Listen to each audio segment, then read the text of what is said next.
नमस्कार, वेब दुनिया के फटाफट बुलेटिन में आप सभी का स्वागत है और नजर डालेंगे आज के खास खबरों पर। रूस और यूक्रेन संघर्ष के बीच व्हाइट हाउस में अमेरिकी राष्ट्रपति डोनाल्ड ट्रंप और यूक्रेन के राष्ट्रपति व्लादिमीर ज़ेलेंस्की की अहम मुलाकात हुई।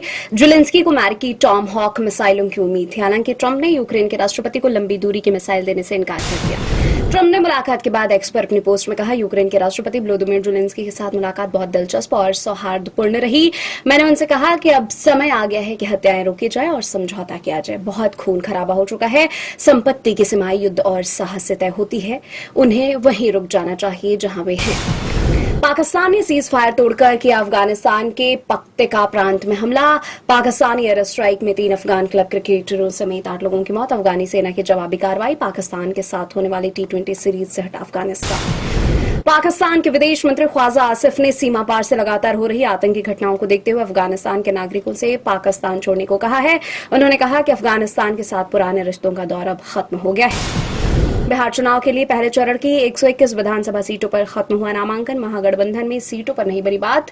6 सीटों पर कांग्रेस और राजद उम्मीदवार आमने सामने। प्रधानमंत्री नरेंद्र मोदी ने कहा, भारत फास्टेस्ट ग्रोइंग इकोनॉमी बनकर आगे बढ़ रहा है। वाकई भारत आज रुकने के मूड में नहीं है। हम न रुकेंगे, नहीं हम थमेंगे। 140 करोड़ देशवासी तेजी से मिलकर आगे बढ़ेंगे।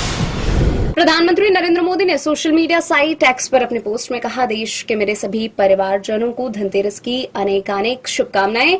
इस पावन अवसर पर मैं हर किसी के सुख, सौभाग्य और आरोग्य की कामना करता हूं। भगवान धनवंतरी आप सबको अपना भरपूर आशीर्वाद। पीएनबी घोटाले और भगोड़े हीरा कारोबारी मेहुल चौकसी को बड़ा झटका लगा है। बेल्जियम की कोर्ट ने बेल्जियम पुलिस की ओर से की गई मेहुल की गिरफ्तारी कानूनी रूप से वैध बताया और उसके भारत प्रत्यर्पण को मंजूरी दे दी है। फैसले को ईडी के लिए बड़ी सफलता माना जा रहा है। पंजाब के सरहिंद स्टेशन पर आज सुबह ट्रेन संख्या 1224 अमृतसर सहरसा गरीब रथ एक्सप्रेस के एक डिब्बे में आग लग गई। रेल मंत्रालय ने बयान जारी कर कहा, आग पर काबू पा लिया गया है। हादसे में किसी के हताहत की कोई सूचना नहीं।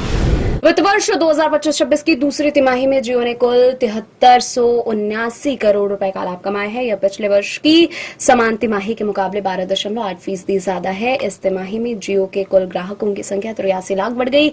जियो नेटवर्क ने कुल 58.4 अरब GB डेटा ट्रैफिक हैंडल किया। ये थी आज की फटाफट बुलेटिन। ऐसे ताजा अपडेट्स के लिए बने रहे हमारे साथ, यानी कि विजिट करें वेब दुनिया पर।